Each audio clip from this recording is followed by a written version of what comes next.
Pupunta na po ako doon sa pinakalundo ng aking gustong itanong sa inyo.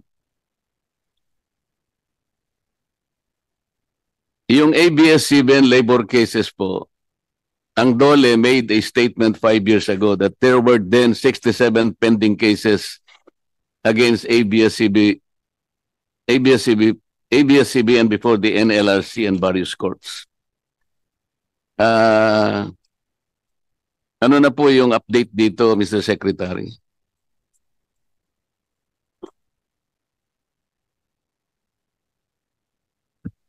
Maraming salamat po, Mr. Chairman. Konting pananalita lang po dun sa dalawang unang punto na binanggit po ng ating kagalang-galang na Senador Marcoleta. Welcome po namin yung inyong panukala na maging simple ang implementasyon ng programa pagsamasamahin kung yan po ay makakatulong para maiwasan po yung mga duplication. Ikalaw po, guys, ko lang sabihin na sa bahagi po ng DOLE dahil ang tupad ay Cash for Work program, closely monitored po namin at meron po kaming pinatutupad na guidelines pero kagaya po ng nabanggit ko kanina sa akin pong pangunang pagsasalita, ina-accept po namin na amin tinatanggap na hindi naman po perpekto ang mga sistema, implementasyon ng DOLE. Subalit, gagaya po ng inyong mga mungkahi, amin mong tinatanggap yan para maging gabay namin. So, on the issue of execution naman po siguro, especially in particular yung sa ABS-CBN, Mr. Chairman, may I request that yung detalye po ay ipagkaloob niyang ating pong chair ng NLRC para po bilang tugon po sa katanungan ng ating pong Senador Marcoleta. Mr. Chair, yung gusto ko lang malaman, yung 67 pending cases against ABS-CBN, mayroon po kayong statement 5 years ago. Gusto ko lang malaman ano pong nangyari doon sa 67 pending cases based on your statement 5 years ago. 5 years ago po, noon po ay 67 cases po ang pending. Pwede po bang meron ba tayong detalye dyan na para sa ano? Okay. Siguro po kasama yung sa GR number 2024-81 promulgated by the Supreme Court on September 8, 2020, which involves 8 consolidated petitions for review on certiorari under Rule 45 of the revised Rules of Court. Ito 8 cases lang po pero consolidated. Hindi ko po alam kung anong connection niya sa 67 pending cases. Pero ito pong 8 consolidated petitions po ay 43 nito ay regularization cases covering 83 employees and 44 illegal dismissal cases covering 37 employees. Mr. Chair, kaya ko po ine-emphasize ito. Ito po ay mga dating trabahador ng ABS-CBN na nakarating po hanggang sa Korte Suprema dahil sa kanilang mga kaso na isinampa laban sa ABS-CBN. Ang ABS-CBN po, palagi nilang sinasabi na ang kanilang mga empleyado ay tinuturing nilang kapamilya. Ito pong mga kasong ito ay ipinanalo nila.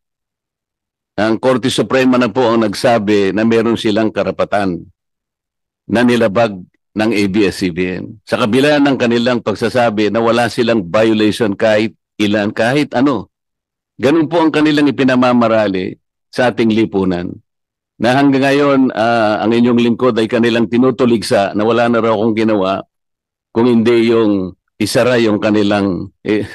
hindi po akong nagsara sa kanila. Ang nagsara ay yung pong kanilang mga paglabag na napakarami na ayoko nang i-discuss sa kapulungan ito. Ito po yung ilang bahagi ng desisyon ng Korte Suprema. The employees who were illegally dismissed shall be reinstated to the work pool. They're likewise entitled to back wages. Pero ang karamihan po, Secretary, alam na natin, ayaw na nilang bumalik eh. Na-trauma na sila sa ABS-CBN. Kaya po yung kanilang inihingi na lang at ang kanilang mga records binalik na nga sa NLRC. And for the record, Mr. Chair, gusto ko pong malaman ang kapulungan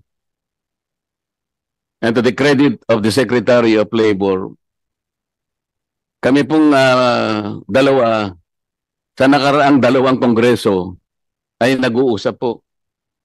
18 Congress and 19 Congress. Nahiya na nga ako kung minsan makipag-usap sa kanya dahil marami naman siyang trabaho rin. At minsan pinakiusap ko sa kanya, Mr. Chair, at alam ko, i-confirm niya to. Pwede ba ako, Mr. Secretary, yung mga text messages nitong mga empleyadong ito, pag nare-receive ko, kasi nga, sumasakit na rin ang dibdib ko, pwede bang i-pass on ko na lang sa'yo? Sabi kong gano'n. Pumayag naman po siya, Mr. Chair. At halos araw-araw,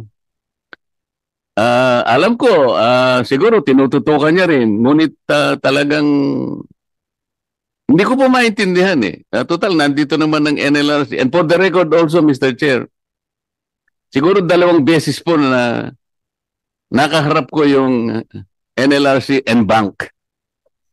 Una sa aking opisina sa Congress. Pangalawa, nung nagkaroon na yata tayo ng pagkakataon dito sa Manila Hotel, Madam, dito rin sa isyong ito. ABS-CBN,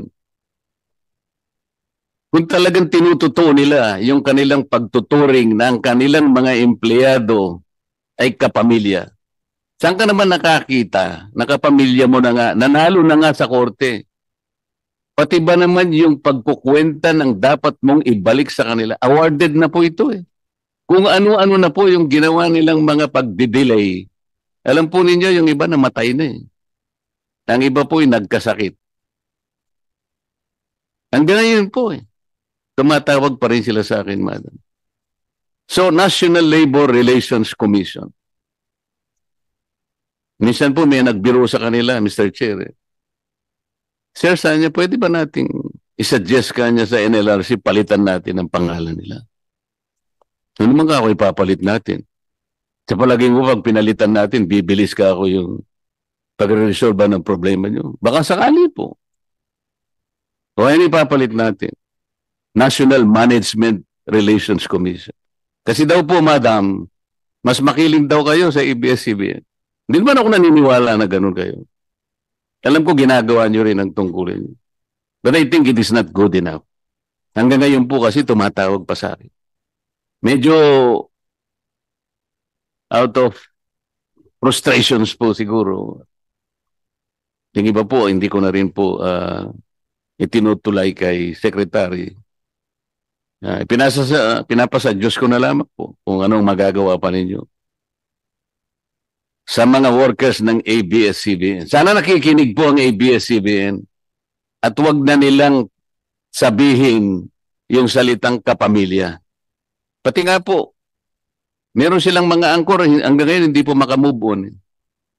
Meron silang mga angkor na hanggang ngayon hindi po sila naniniwala na ba't daw ako nanalo bilang isang senador. Kaya nakakita ng mga ganun. ABS-CBN po ito. Baka may gusto kayo pong isagot, Madam. Magandang umaga.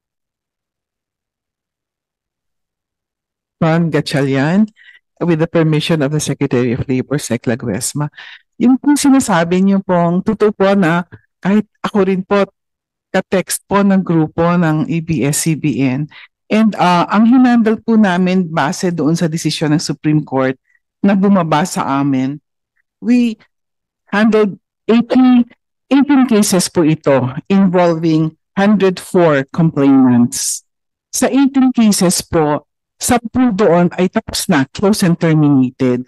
Ang complainants po na involved ay 37. Ang na-receive po nilang total award is 100 million. I-qualify po natin.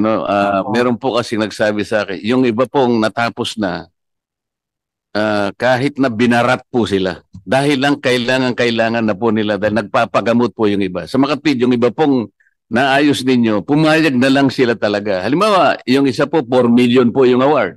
Pumayag na siya sa 200 o 250,000. Ganun po yung iba eh.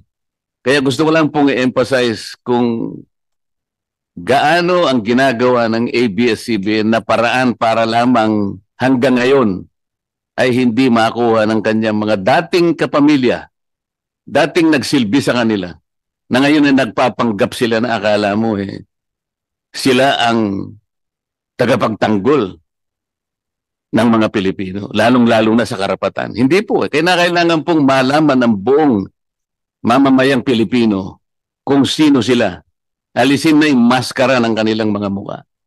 Yes, ma'am. Please continue. Yung sinasabi nyo na meron hong mabababa. In fact, meron mo kaming, sinabi ko nga po, tapos na po ang 10 cases na involving 37. Meron ho kaming 8 na pending. Sa 8 na pending ho, merong award na nasa amin na yung pera, pero ho, ayaw tanggapin ng complainants because they elevated the case sa Court of Appeals. Ito po siguro yung medyo mahaba ang pise na sige, hintayin ko yung kaso, gusto kong makuha yung talagang Siguro sa po, na para ko nang nahihinuha, kaya ayaw, kasi pera na po ito, di ba? Bakit po kaya ayaw nilang tanggapin? Hindi ho siguro sila satisfied sa amount. They're questioning the computation po. Po ninyo yung diferensya ng amount eh. Kayo po siguro, kayo man ang nasa kalagayan nila, baka hindi rin nyo po tanggapin. Ano po? Opo, naintindihan po natin yan. Kaya nga po, yung iba naman po sa 8, I think 5 sa kanila. Kasi yung sa 8 cases na yon, ang involved po doon ay 77 workers eh. Sa 77 workers po, ang natanggap na ho nila ay 98 million. Pero ho, merong 2 set of complainants na 9 na workers na yung inakyat nga po sa Court of Appeals kasi ayaw nilang tanggapin yung na-award sa kanila. Yun po ang status ngayon. But we have 2 cases na undergoing execution. Ito yung medyo malaki pa, meron pang 45 million. But ang ginawa lang po din ng aming, na-mention po kanina yung mababa yung aming execution. Kasi ho ang aming labor arbiters, ang total ho ng aming arbiters ay 120 plus. Ang sheriff ho namin ay total of, ano lang po 69. Anong ratio po nun? Bale, almost 1:3. Lalo sa NCR, ang NCR ho namin 29 sheriff, ang aming arbitration branches is 64. Kaya Pero ho, madam, kung halimbawa kayo po ang may-ari ng ABS-CBN, kunwari lang, at alam ninyong itong mga taong ito ay nagsilbi naman sa inyo sa mahabang panahon. Hindi kayo nagkaroon ng kayo ng konting dispute, kaya umabot po roon. Hindi, tinuring nyo silang kapamilya.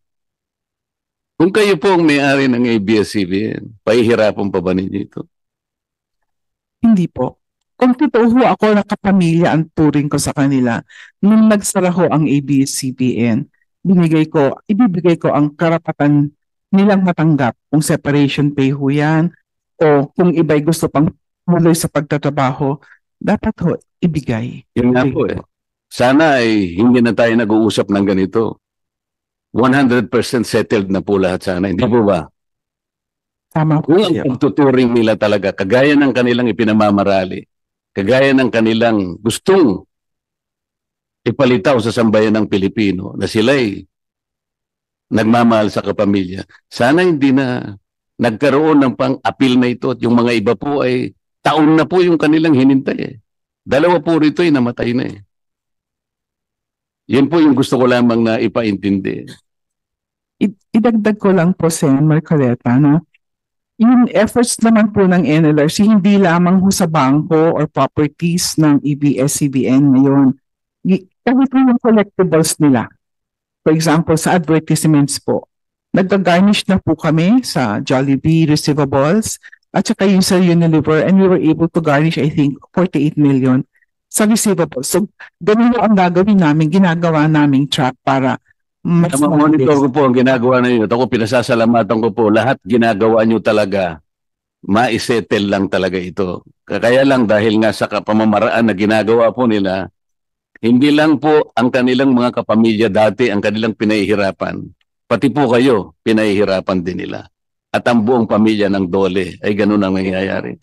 Sana po yung mga employers natin ay magkaroon ng magising sana sila sa katotohanan na hindi ka naman lalaking ganyan kung hindi sa tulong ng mga manggagawa mo. Dapat ibigay mo sa manggagawa ang ganang para sa kanila.